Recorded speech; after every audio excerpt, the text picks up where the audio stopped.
SEPTA maintains and operates nearly 300 miles of commuter rail, over 300 miles of light rail. We have about 30 miles of electric trolley bus, over 20 miles of heavy rail system.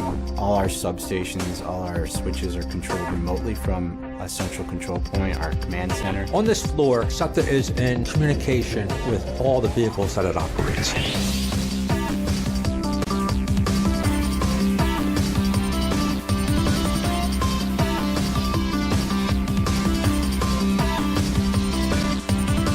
Here, our operators can open a breaker on a remote location, a substation that's located 40 miles from here. The information on our PA systems comes from here. Switches can be operated from here. Train dispatchers can throw a switch to make a train switch tracks as necessary. They can route a train through the system using our control center here. We're one of the few transit properties in the nation that runs the magnitude of service. We have over 2,700 vehicles that we put out on the street every day, and we have all the operators that get on those vehicles. So there is a lot of work that are done by every single district, by every single maintenance shop, by a lot of departments to put people, engineers, operators on a vehicle, and that vehicle to be reliable. Our job is to make sure that the service is maintained on an on-time performance, make sure that the people know that they need to go to a different stop if there's going to be a detour, provide safe, accurate, on-time service for the public. My job is to keep the service going, no matter what happens, whether adverse weather, storms, a fatality, which is extremely unfortunate. My job is to actually keep trains moving, to keep some type of service going on the affected lines.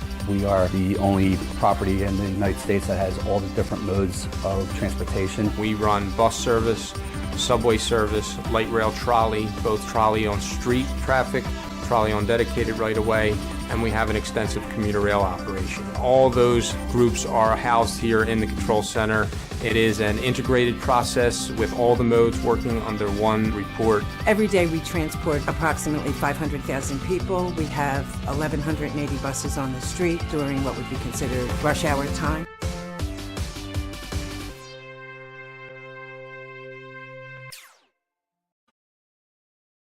Before the passage of the bill, we were talking about the drastic downsizing of our rail network within a 10-year time frame if we did not have adequate funds to replace our vehicles and address our infrastructure. So Act 89 gave us a future. We can rebuild ourselves. All over the system, we're trying to bring our facilities and infrastructure to a state of good repair. Hello.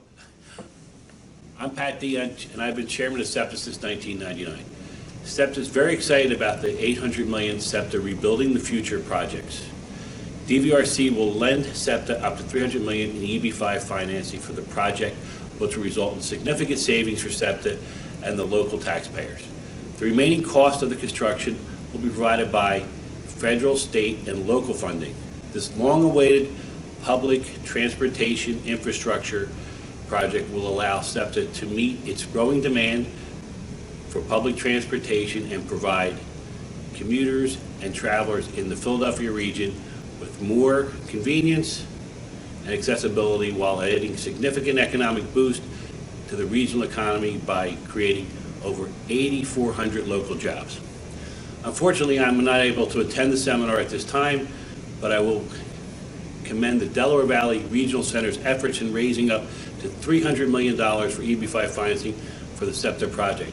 I hope to meet you all next time, and good luck in the future. General Manager says he has his sights on the future for better service for customers, and Action News reporter Eva Pilgrim has that story. The new SEPTA boss has been on the job 9 days, and he's already got big plans for the future. I love to build things, and this is just a really great time. And engineer Jeffrey Kneppel is making sure SEPTA can keep moving. See the mess. That piece of rust is ready to come down. I got to make sure people get that.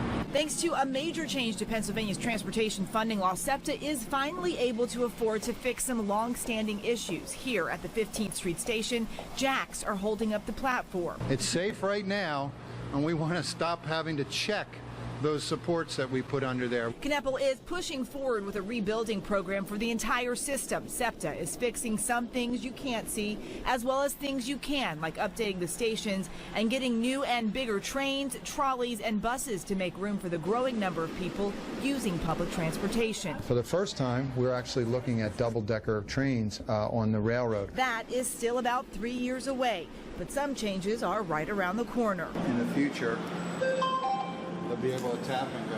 One card will soon be your ticket to ride on any SEPTA vehicle. SEPTA is testing the technology with plans to phase it in by the end of the year, start of the new year. It'll function very much like EasyPass.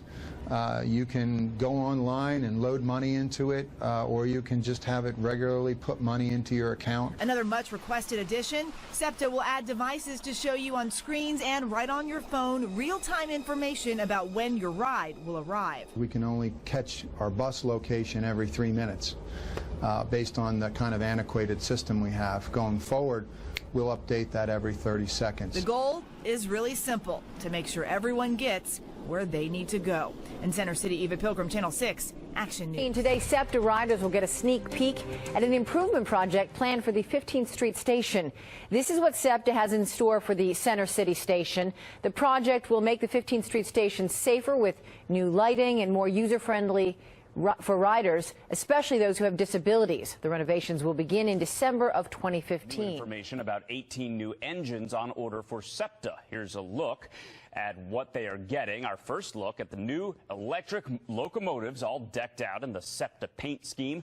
The new engines make up the transit agency's biggest railroad acquisition in a decade. The locomotives will replace several older engines operating on various regional rail lines. The new SEPTA engines will be the same type as the ones Amtrak already uses along the Northeast Corridor. They have a maximum speed of 120 miles per hour, and audio and video recording systems are installed. The first of these engines went into service for Amtrak last year.